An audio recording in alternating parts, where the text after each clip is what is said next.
Hello there, and welcome to my channel, Novice Modelling in a Midlife Crisis. My name is Andy, and today it's What's in the Box kit review number 348, which is a Messerschmitt's on Monday review, because this is what we do most Mondays. And we're going to be having a look at this kind of interesting Hobby Boss Bf109G-10, which is a Croatian aircraft, and it is kit number 80227 in the 135 scale. And I say this is kind of interesting because it's described as an easy assembly authentic kit for ages 14 plus, which I definitely qualify as being over 14. So we're going to do the normal thing. We'll have a look at the history of the kit, we'll have a look at the instructions, and we'll have a look at the parts and decals as well. And we'll see what exactly an easy assembly authentic kit is all about. You can probably have a hint from just looking at the desk in front of us. So this came from an original tooling in 2006, so it's not exactly a new thing. It had a new box in the in the 2020s. It doesn't actually specify what year, but the Croatian version of this has been available in a different box since 2006. So I'm going to assume that the decals were the same. Let's have a quick look at this box anyway, because it's kind of interesting.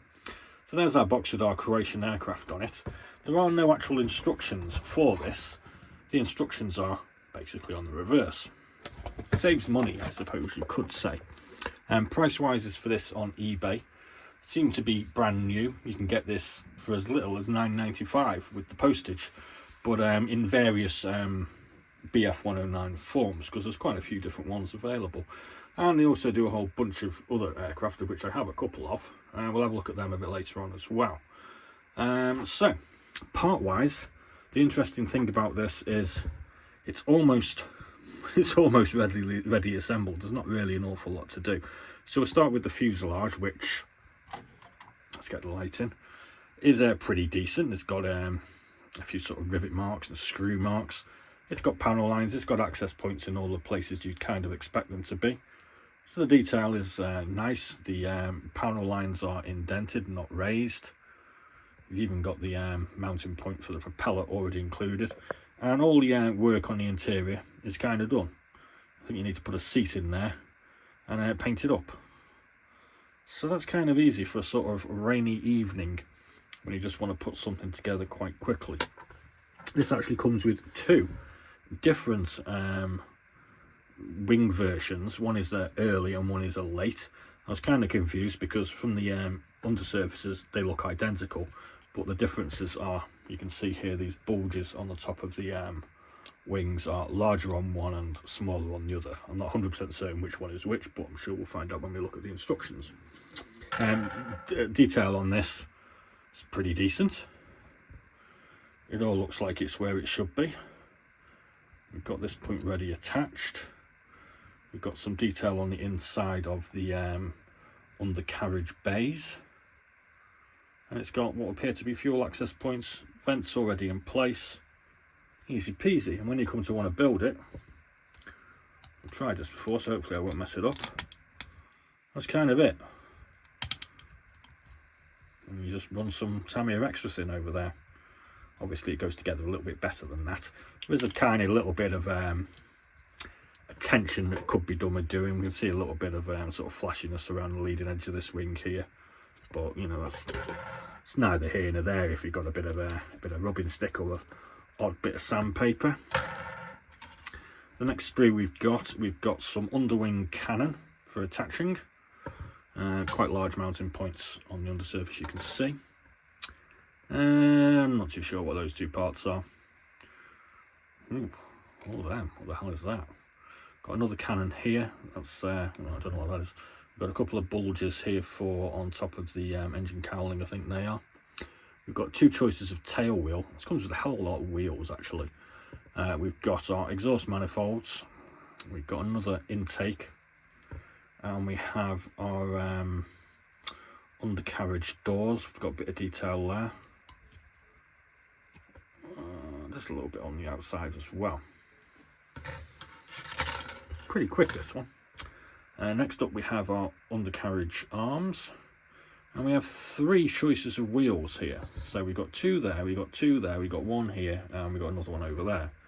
So they all have slightly different wheel hubs on them. We get a drop tank, 3-bladed propeller. What's that there? Don't know. Spinner, 2 parts for the tail, and that thing there as well, which I think is going to be the mounting for the drop tank, but I'm not 100% certain. Yeah, I'll have a look on the instructions. We get a single cockpit canopy, which is 2-piece.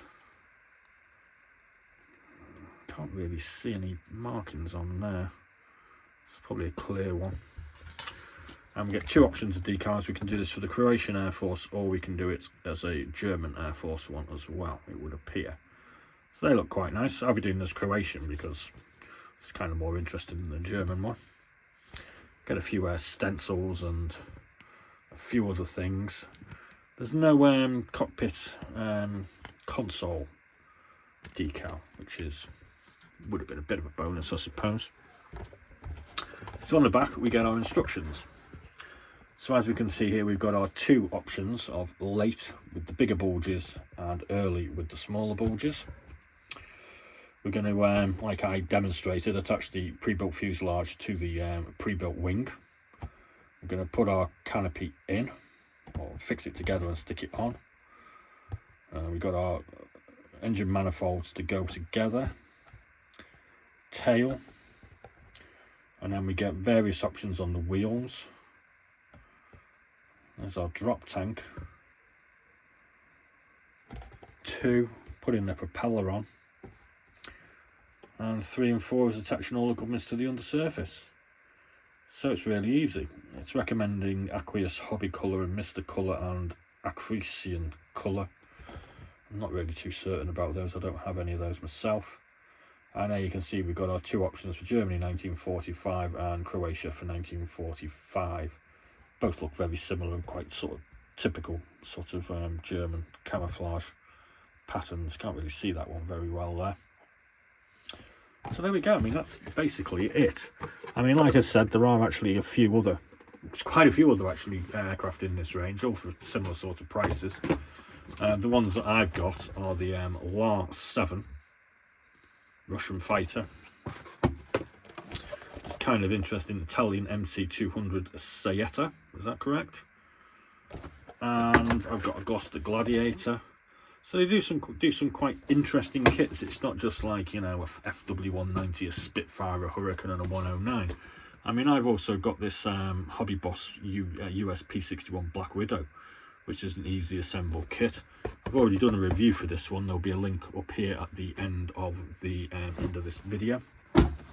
So yeah, Hobby Boss easy assembly authentic kits kind of look all right to me. That's what we're going to be doing for the rest of the week. Tomorrow, which is going to be Tanks on Tuesday, we'll be having a look at my M3 Lee US medium tank Tamiya series number 39, very early. As you can see, I picked this one up for 20 quid from the local air ambulance charity shop. For Warbirds on Wednesday, we'll be moving away from our slightly normal World War II stuff, and we're having a look at this awesome Airfix Panavia Tornado GR1, which I also picked up a while ago at the North Wales Air Ambulance for 15 quid.